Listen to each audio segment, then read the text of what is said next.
la gaieté dans la vie. Aujourd'hui, j'aimerais te parler de projets personnels, de projets rien que pour toi, des projets que tu vas réaliser pour toi, pas des projets à but. Tu sais, tu as les choses intrinsèques et les choses extrinsèques. Extrinsèques, ça va être les choses, par exemple, je suis salarié, je fais mon boulot de salarié, mais la raison principale n'est pas la tâche en question, c'est le salaire derrière. Intrinsèque, c'est rien que pour moi, pour le plaisir de le faire, je le fais. Et non pas pour quelque chose, une récompense qui vient par la suite. Donc ce n'est pas de manière indirecte, mais de manière directe, de manière intrinsèque, je fais quelque chose. Et tu vas donc te créer un projet, quelque chose de manière intrinsèque pour ton plaisir, pour toi. Tu vas par exemple lire un livre. Tu vois, là j'étais en train de lire un livre de JavaScript parce que j'aime bien la programmation, ou bien tu vas simplement suivre une formation. Tu vois, sur mon téléphone, je suis pas mal de formations et d'ailleurs, je regarde pas mal de vidéos. Tu sais, j'aime bien les vidéos un peu à l'ancienne, les vidéos, comment ça s'appelle encore ces vidéos-là?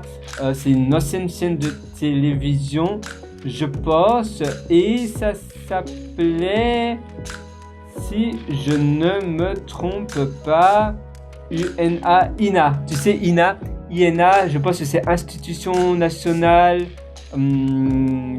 Télévision Française, quelque chose comme ça, INA. Et je voudrais aussi te partager d'ailleurs l'article que j'ai écrit sur intrinsèque et extrinsèque. Je vais plutôt te lire la définition. Sinon, tu peux toujours découvrir mes articles sur pierrewriter.com. Tu sais, mon site pierrewriter.com. D'ailleurs, je peux te l'écrire. Ce sera encore plus simple. J'aime bien cette manière où je peux t'écrire ça sur un post-it. Alors, si je mets cela, Pierre, c'est pas facile. Hein. Et puis WRITER, presque fini. Et puis point, comme COM. Voilà. Comme ça. D'ailleurs, sur le miroir, je peux le montrer même au miroir. Voilà. Donc, pierrewriter.com. Sinon, intrinsèque. Alors, on y est presque, j'espère. Si je note. Alors, voilà. Intrinsèque, extrinsèque. Une personne est intrinsèquement motivée lorsque la raison derrière ses agissements, les choses qu'elle fait, est issue d'une relation directe entre l'individu, la personne, et la tâche qu'il ou elle accomplit. Et en d'autres termes, ce type de motivation intrinsèque est présent quand on réalise, quand on fait quelque chose simplement dans le but de faire cette chose-là, et non pas à cause d'un facteur externe, d'un facteur extérieur. Par exemple, quand un employé est motivé par son salaire directement et non pas par la relation extrinsèque dans ce cas-là avec son boulot, avec son travail. Donc, un projet extrinsèque, ça va te donner beaucoup plus de bonheur sur le long terme parce que tu ne seras pas motivé par autre chose de manière, on va dire, indirecte, mais simplement parce que tu aimes réaliser cela. Par exemple, tu aimes faire du jardinage, tu aimes cuisiner, tu aimes par exemple lire. Et c'est bien d'ailleurs d'alterner les tâches en question par 3 petites tâches roulantes que tu vas alterner durant par trimestre. Ou bien oui, tous les 3 mois, tu vas alterner cela. Donc tous les 3 mois, tu vas faire un projet passion et puis un autre et puis un autre. Et ça change tout pour ta motivation, ça change pour le bonheur et également pour par gratitude pour toi. Et ça, c'est très important. Tu peux aussi également, pour trouver un bon projet passion, c'est de penser à ce que tu faisais quand tu avais 9, 10, 11 ans. Donc, quand tu ne te laissais pas encore influencer par les personnes de ton collège, de ton école, mais quand tu jouais, tu sais, les après-midi, les dimanches après-midi, qu'est-ce que tu faisais tous les dimanches après-midi? Moi, par exemple, j'adorais les Playmobil. D'ailleurs, là, j'en ai un Playmobil collector. J'adorais les Playmobil. C'est très chouette. Et j'avais un château fort Playmobil.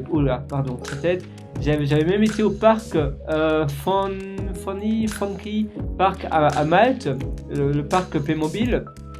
Et j'adorais les Playmobil. Et bien maintenant, je pourrais même si là, alors, ça serait extrinsèque parce que tu vas voir, mais je pourrais également vendre des Playmobil sur tu sais, des Playmobil de collection sur un site e-commerce comme Shopify.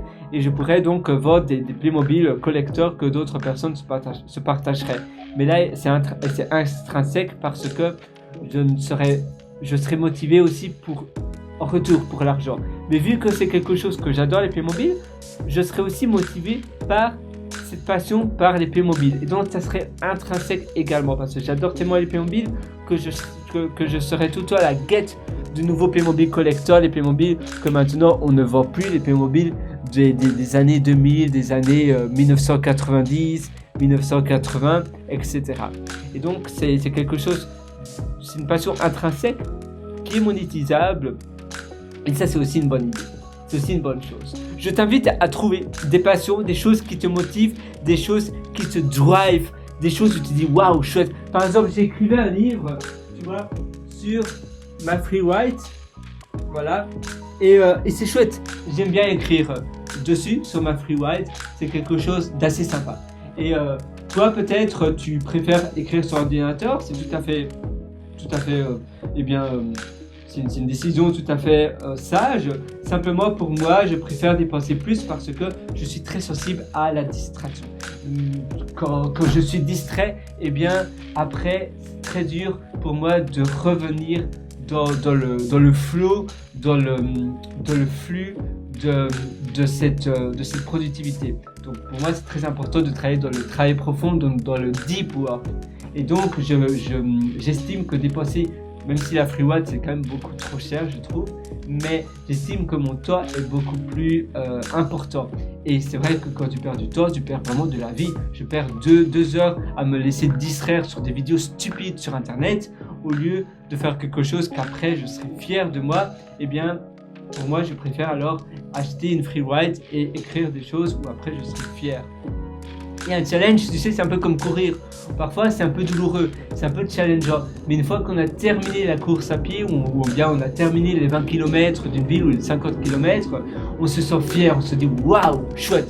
50 km, c'est un peu beaucoup, mais 40 km de course à pied, eh bien on se dit waouh, chouette, j'ai réalisé cela, j'ai fait ça, qu'est-ce que je suis fier. Même si durant le moment, ça demande beaucoup d'entraînement, c'est pas spécialement facile, mais c'est challengeant. Et on aime bien aussi les choses où on se challenge, qui sont pas trop faciles, mais après, waouh, on se sentira tellement bien une fois que ça sera réalisé.